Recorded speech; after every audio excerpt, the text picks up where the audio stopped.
See on väga ekstreemne lähenemine ja ma arvan, et sellel ei ole nagu ka mingit tegelikku efekti. You finally experience what it's like to live life on easy mode. Ääretult ohtlik.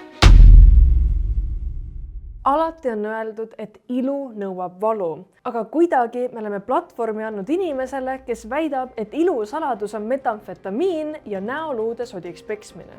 I use crystal so methamphetamine as a stimulant and to lean max, right? It's very suppressant of your appetite. It's a very long-acting stimulant. Natukene kurb, et jah, ta oskab neid õigeid nuppe vajutada. Luuksmäksing ei ole midagi uut. Veel paar aastat tagasi tähendas see näojoogat, tervislikku toitumist ja trenni tegemist. Ja siis tuli pilti 20-aastane Brandon Peters, paremini tuntud kui Clavicular. Ta elab väga lihtsa loogika järgi. Kui sa tahad sõpru, elukaaslast või unistuste töökohta, pead sa hea välja nägema. I can tell you, when you are not attractive, your life is hell. Defined cheekbones, masculine features, and a body that commands respect. You walk outside and people notice you. You finally experience what it's like to live life on easy mode. See on jah fenomenaalne, sest ta teab, et välimus on oluline. See on loomulikult esimene asi, mida me inimeste puhul ju vaatame. Luuksmäkserid leiab iga nurga pealt ja päeva lõpuks ei ole see meie asi, mis keegi enda kehaga teeb. Küll aga muutub see probleemiks, kui sa hakkad propageerima ebaeetilisi meetodeid, mida inimesed ka järgi teevad. I started bone smashing when I was 16. My mom used to always go in my bathroom and take away my hammers because I was bone smashing. You know? She took away my baseball trophy because I was starting hitting with that after she took the hammers away. Clavicular alustas testosterooni süstimist kõigest 14-aastaselt. Take me back to 14-year-old Braden. What was the exact moment you decided that natural puberty wasn't enough? I thought, why would I work out as a natural, take years to make the progress that I can make in months? Tüdrukud ei käitunud temaga hästi ja tal oli sellest kõrini. Ta alustas jõusaalis käimisega ja pärast 2 nädalat tellis ta internetist oma esimese purgi testosterooni. Miks? Sest naturaalne lihaste kasvatamine on aeglane ja gei. Selline postitus tuleb foorumist luuksmaks.org, kus muideks on limiit postituste ligipääsule ja kui sa tahad foorumis pikemalt aega veeta, pead sa tegema kasutaja, selgitama, miks sa tahad kasutajat teha ja siis ootama, et mõni admin loeks su kirjakese läbi ja laseks su sisse. Ja siis ma ei saanud sisse. Mu esimene viga oli see, et ma märkisin oma sooks naine, sest liikmeks saamine eeldab, et sa oled mees. Igatahes, Brandoni kasutajalt leiab väga palju huvitavat. Ta soovitab 15-aastasel kodus ise botoxit teha, soovitab võhivõõral 14-aastasel poisil võtta dopinguid ja hormoone ja selgitab, kuidas endale kodus teha meditsiinilisi protseduure. Ma arvan, et see on kriminaalne. Et ta niimoodi teistele soovitab. Kindlasti jah, et see ei ole kuidagi, sest need on kõik ikkagi meditsiinilised ravimid ja need on kõik ainult arsti väljakirjutamise ravimid, et see kõik on nagu loomulikult ääretult ohtlik. Tema kontolt leiab veel igasugust muud küsitavat sisu.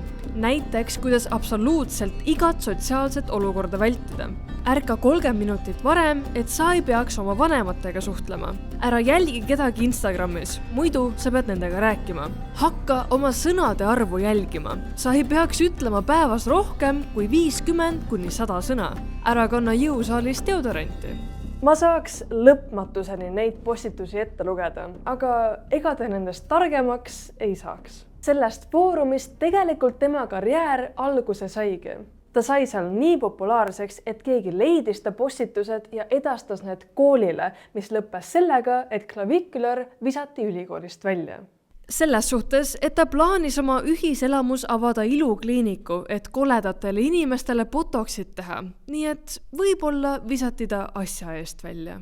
Ta on öelnud, et tegelikult oli väljaviskamine õnnistus, sest nüüd ta saab kogu oma aja pühendada luuksmäksingule ja seda ta ka tegi.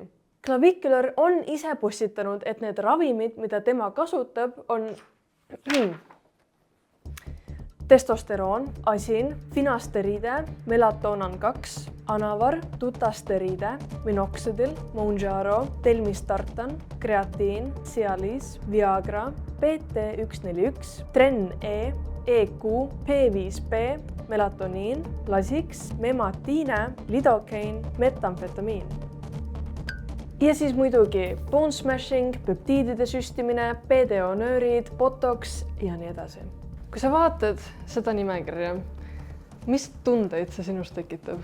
No see on selline väga ränk sekkumine, ütleme, inimese tervisesse, et selles suhtes see üks ravim põhjustab kõrvaltoimed, mida siis järgmise ravimiga üritatakse parandada, eks ole. Nii suurest doosist testosterooni manustamine, eriti teades, mis vanusest ta seda tegema hakkas, on ju 14-aastasena, siis see tekitab juba igasuguseid uusi probleeme, mida ta võib siis ravima, siis ütleme seal potentsi probleeme, juuste hõrenemise probleeme, vererõhu probleeme, sellel kindlasti mingit pikka tulevikku ei saa olla.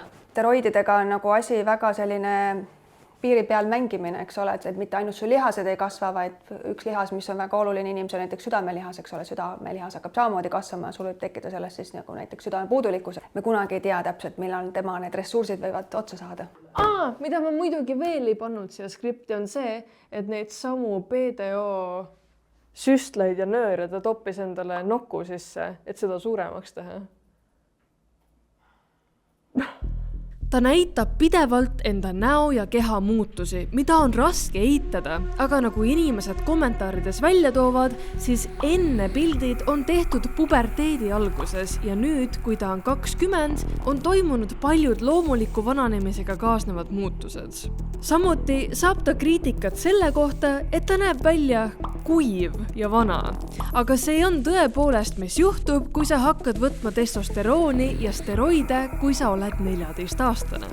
Aga paari vihast kommentaatorit ei anna võrrelda sellega, kui palju fänne tal on.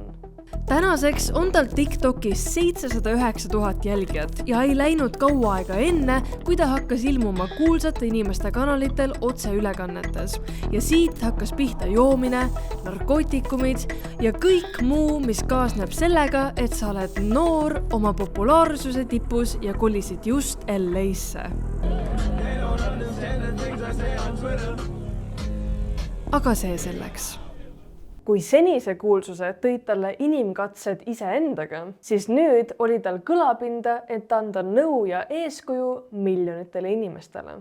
Ja üks tema kuulsamaid nõuandeid on just seesama luude lõhkumine.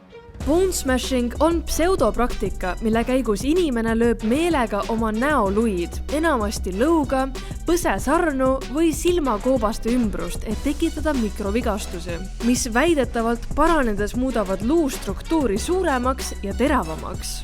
See on ka asi, mille vastu inimesed kõige rohkem huvi tunnevad ja mida nad ka järgi teevad.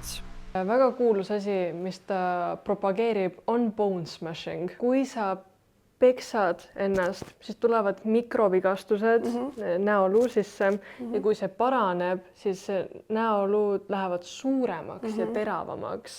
Aga nägu töötab niimoodi või? Tõenäoliselt see ei saa olla, sellepärast, et ennem tekivad sinna lihtsalt verevalumid sinna näopiirkonda, et ma nägin seal mõned videod olid ka seal TikTokis, eks, kus olid pärast täiesti sinised ja paistes inimeste näod, et ilmselgelt see luuvigastus ei saa tekkida sellisest peksmisest, et sellest saab tekkida ainult pehmete kudede vigastus ja sellest võivad tekkida verevalumid ja sinikad ja turse, aga luud ta ei mõjuta, et luuvigastus tekib ikkagi ainult siis, kui meil on väga tugev trauma, ikkagi näiteks luumurd, eks ole. Et kindlasti see luu kasvu ei stimuleeri. Ta võib anda mingil määral seda näoverevarustuse nii-öelda verevalumite tagajärjel paranemist ja see kõike seda, aga ma kindlasti arvan, et see mingil määralgi saaks seda näokoljut muuta. Lugesin natuke selle kohta ja hoiatati, et kui sa seda valesti teed, eriti siit piirkonnast, sa võid pimedaks jääda. No kindlasti seal võib kõik võimalik asju teha, et selles suhtes mõistust sellel taga ei ole. See on väga ekstreemne lähenemine ja ma arvan, et sellel ei ole nagu ka mingit tegelikku efekti. Peale selle, et annab tasuta nõu TikTokis, foorumites ja oma YouTube'i kanalil, on igal ühel võimalus ka osta 50 € eest ligipääs täispikale kursusele. Liikmete arv muutub pidevalt ja ma isegi ei kujuta ette, kui palju inimesi seal võis olla, kui see kursus välja tuli. Aga hetkel on seal 1300 aktiivset liiget ehk puhtalt nende inimeste pealt teenib ta umbes 64 000 € kuus. Siin on väike trikk on see, et ma võtsin endale selle tasuta trialist, et ma ei kavatse maksta selle asja eest, aga sa pead olema liige 6 päeva ja enne oli 7 ja 14, ehk siis ma neid nagu kõige huvitavamaid ei näe, mis siin on näiteks hormone replacement therapy, on ju. Aga me saame vaadata breast maxing ut. Esiteks need sõnad, mis ta kasutab. You want to take your titty maxing to the next step.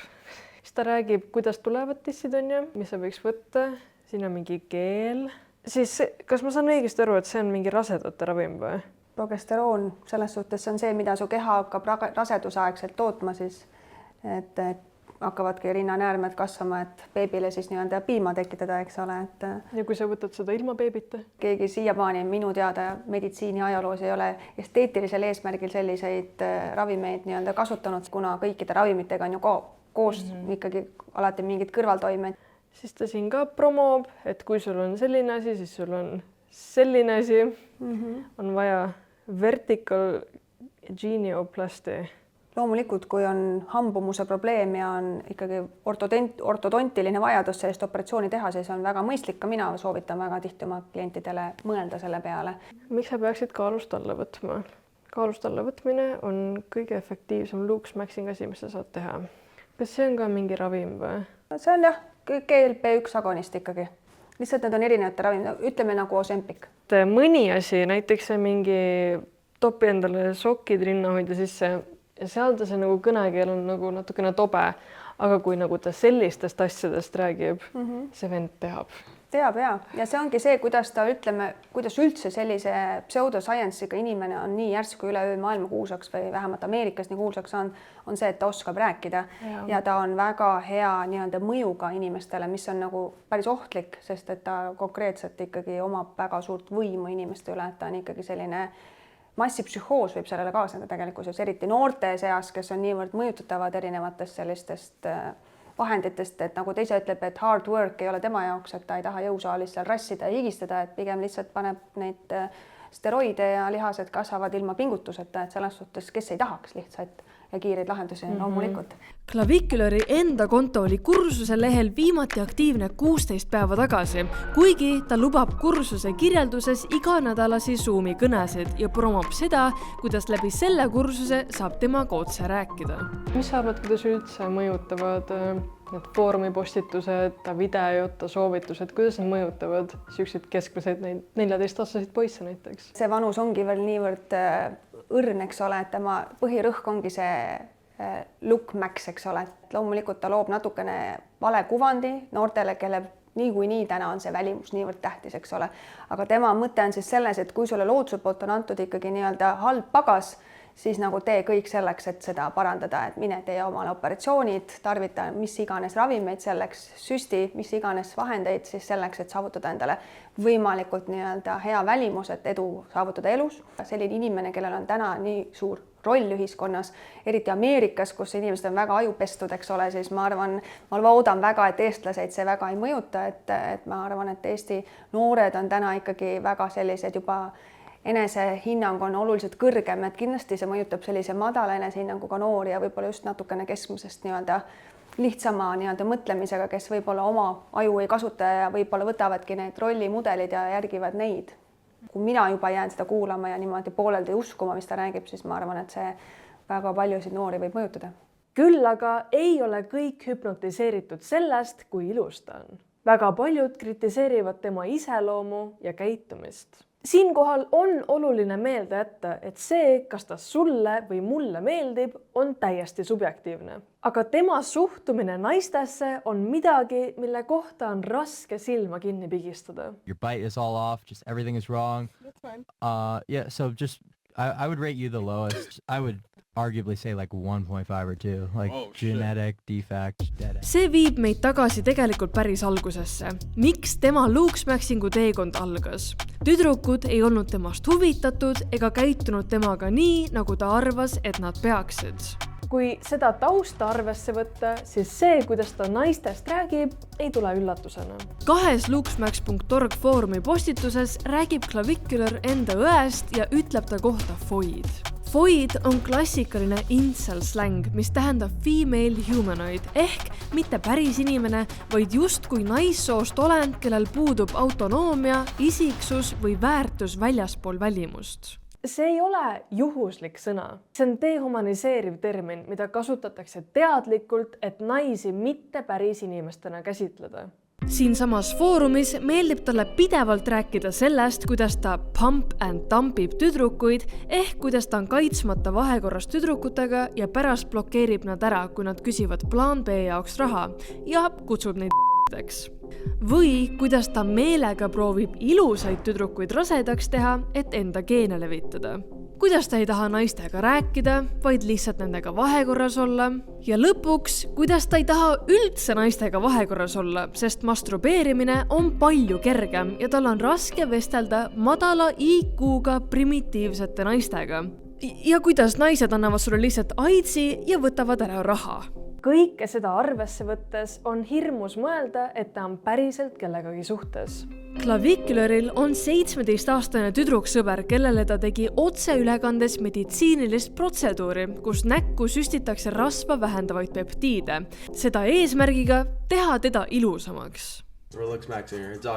See sobib väga hästi siia mustrisse, kus naise väärtus ei tule ta isiksusest, vaid sellest, kui hästi ta vastab mingile välimuse standardile. Kas see viha on tekkinud alateadlikult või vägagi teadlikult? Seda on raske öelda. Aga pärast seda, kui ma olen pidanud läbi lugema ebareaalse koguse tema postitusi ja süvenema sellesse, mida ta ise avalikult ütleb ja kirjutab, siis see, et ta on lihtsalt keskmisest ilusam intsel, ei ole minu jaoks spekulatsioon, vaid pigem loogiline järeldus.